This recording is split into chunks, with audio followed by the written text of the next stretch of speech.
While there is still no word on a cure for the virus, government officials report the virus is not airborne, but can be transferred through contact with blood and other bodily fluids.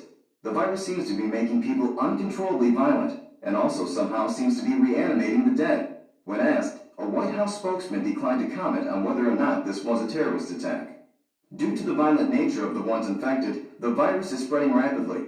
Government officials are reporting that there is no known cure for the virus and is urging citizens to stay in their homes and avoid contact.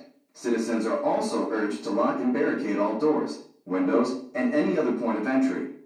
Riots nationwide are prompting local governments to declare martial law. The president is asking that citizens find safety and remain calm.